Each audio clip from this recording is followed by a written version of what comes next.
नमस्कार मैत्रिणींनो, माझ्या व्हिडिओमध्ये आपले स्वागत आहे. तर आज आपण बाईवरती डिझाईन कशी बनवायची ते बघणार आहोत. त्याच्यासाठी मी कॅनव्हास पेपर घेतला. तर हा लांबीला मी 16 इंच घेतला आहे आणि याची रुंदी जी आहे ती मी 2.5 इंच घेतली आहे. तर असं हे बघा, मी असा फोल्ड केला आहे तो कॅनव्हास पेपर. म्हणजे दोन्ही बाहीचं याच्यामध्येच निघणार आहे. म्हणजे मी 2 भाग काढलेले आहे. दोन्ही बाईला लावण्यासाठी मी हा कॅनव्हास घेतला आहे 16-16 इंचाचा. एक म्हणजे आपण 16-16 इंच एका बाईला 16-16 इंच लावणार आहोत. तर तसे मी 16-16 इंचाचे 2 तुकडे घेतलेले आहे आणि असं 1.5-1.5 इंचावरती जे आहे तर मग मी असं गोल हे बघा असा आकार देऊन घ्यायचा. तुम्ही कशाच्या साह्याने दिला तरी पण चालतो. आपलं छोटं काही असं हे असतं बांगडी किंवा बांगडी मोठी जर तुम्हाला वाटत असेल कशाच्या झाकणाच्या याच्या साह्याने जर तुम्ही आकार दिला तरी पण छान येतो. पण मी असा इथं हातानेच आकार दिला आहे त्याला. आता हा आकार दिला आहे मी आणि हा बघा 1.5-1.5 इंचावरती मी असा आकार दिलेला आहे तो. आणि 4 पदरी केलेला आहे मी आता सध्या हा जो कॅनव्हास पेपर जो आहे तो. म्हणजे दोन्ही बाहीचे मी एकत्रच काढणार आहे. म्हणजे दोन्ही डिझाईन एकसारखे सेम येऊन जातात दोन्ही बाहीच्या. तर वेगवेगळे काढत तर आपले आकार पण चुकतात. आणि आता जेव्हा मी असं जे आकार दिलेला आहे तो गोल ते तसा असा कट करून घ्यायचा. व्यवस्थित असं कट करून घ्यायचं. मी हातात त्याच्यामुळं पकडलं की 4 पदरी आहे ते आणि खाली ठेवल्यानंतर एखादा जर का मागं पुढं जर सरकलं तर मग खालीवर होऊन जाईल. त्याच्यामुळं मी असं हातामध्ये पकडलं आणि असं हातामध्ये पकडूनच कट करून घेऊ लागले. थोडंसं गोल जे असतं ते कट करायला थोडंसं आपल्याला अवघड जातं. त्याच्यामुळं असं हातात घेतल्यानंतर असं कैची फिरवायला जरा सोपं वाटतं. म्हणून मग मी असं हातामध्ये घेऊनच कट करू लागले.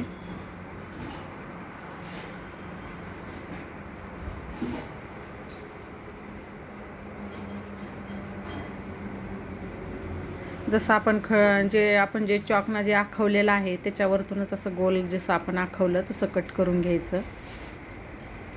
हे बघा असं मी कट करून घेतलं. आता याचे आपल्याला 2 भाग समजा आपण वेगवेगळे 2 भाग करून घ्यायचे.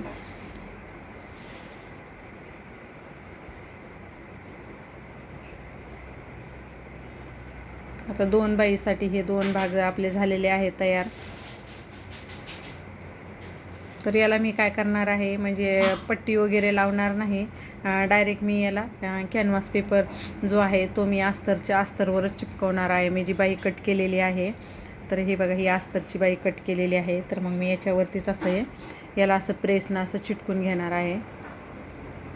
जी आपली बाहीची खालची जी रुंदी असती बाही घेर जो आहे तर त्या मापानुसार आपल्याला हे कट करून घ्यायचं. मी त्या मापानुसारच कट करून घेतलेला आहे.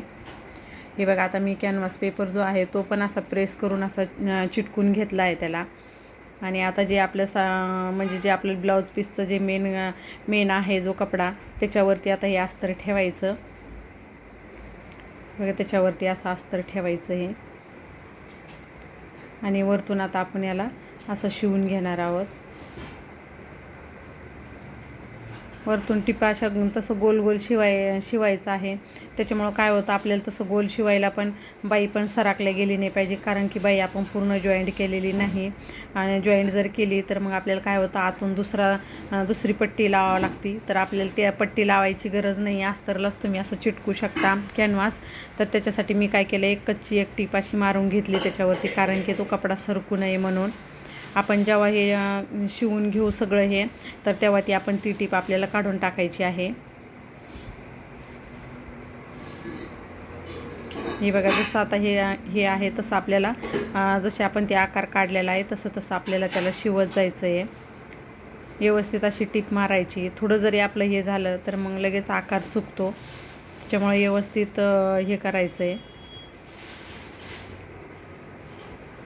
व्यवस्थितच त्याला शिवून घ्यायचं.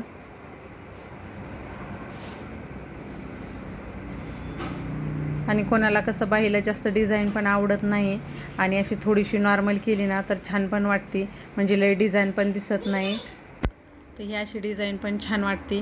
आणि आता बाहीवरती असं काठापदराच्या साडीवरचं जरी ब्लाऊज असेल तर काठावरती ही डिझाईन छान वाटते. म्हणून मी काठाचाच ब्लाऊज आहे काठपदर साडीवरचं. तर मग तशा काठाला जरीच्या काठाला अशी डिझाईन बनवली ना तर छान वाटते ती डिझाईन. नेहमीचंच आपण साधे शिवतो तर मग ते असं वेगळं काहीतरी डिझाईन आणि थोडं सिंपल पण दिसणारं. लय म्हणजे असं हे पण नाही आहे. डिझाईन दिसायला पण सिंपल आहे आणि आपल्याला डिझाईन करायला बनवायला पण सोपं आहे.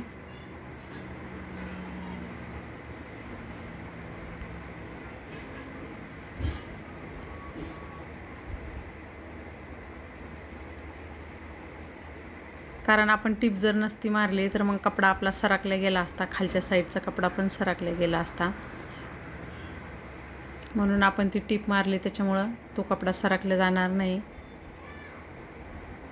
आता आपण त्याला हे करून घेतल्यानंतर त्याच्यावरती आपण शिवून घेतलं, त्याला अटॅच करून घेतल्यानंतर हा जो कपडा आहे तो कपडा कट करून टाकायचा. आपल्या याच्यानुसार आपण आकार देऊ शकतो. आपल्याला असा आकार द्यायचा तर आपण असा पण देऊ शकतो. आपल्याला याच्यापेक्षा मोठा पाहिजे तर आपण तसा पण देऊ शकतो. आपल्या आवडीनुसार आपल्याला असा आकार देता येतो. वेळ पण कमी लागतो आणि डिझाईन पण छान दिसतं. आणि असं वेगळं काहीतरी डिझाईन बनवून दिलं तर कस्टमर पण खुश होतात.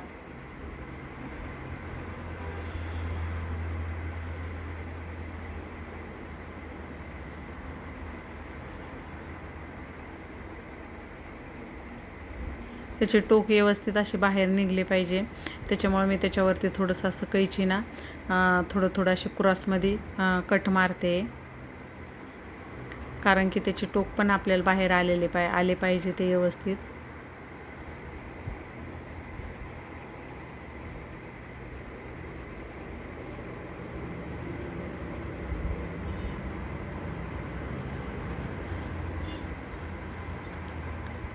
आता आपल्याला याला पलट करून घ्यायचं आहे.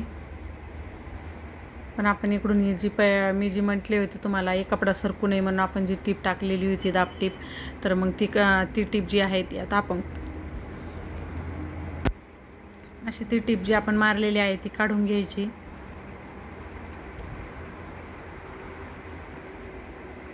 कारण आपण कपडा सरकू नये म्हणून मारलेली टीप आहे ती.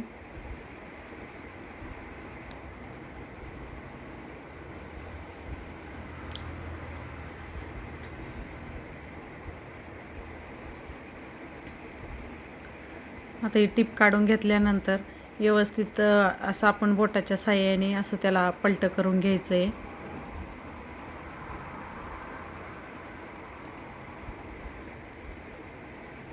आणि कॅनव्हास पेपरमुळं काय होतं, ते कडक राहतात आणि व्यवस्थित पण उलटल्या जातात आणि आकार पण व्यवस्थित दिसतो.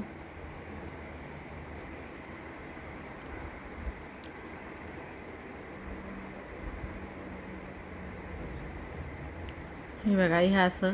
आणि जे आता कुठं अशा व्यवस्थित बाहेर आलेले नाही ते तुम्ही असं कैचीच्या साहाय्याने किंवा असं जे टोकदार काही असेल तर त्याच्या साहाय्याने तुम्ही असे जे हे मध्ये जो फोल्ड झालेला कपडा आहे तो असा बाहेर काढायचा. हे बघा, हे असं बाहेर काढून घ्यायचा तो कपडा.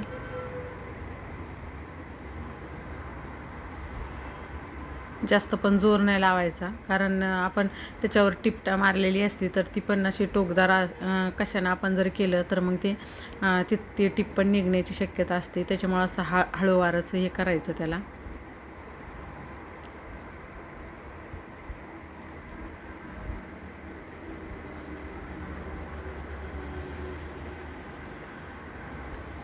व्यवस्थित त्याचे असे आकार काढून घ्यायचे. हे बघा, अशा प्रकारे आता ही बाईची डिझाईन झालेली आहे आपली रेडी तयार.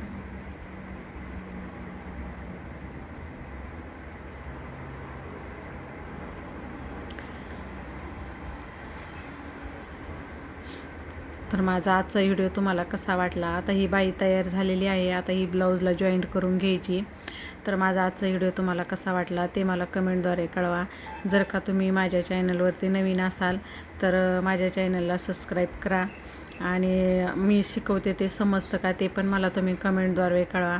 आणि माझा पूर्ण तुम्ही व्हिडिओ बघितल्याबद्दल धन्यवाद.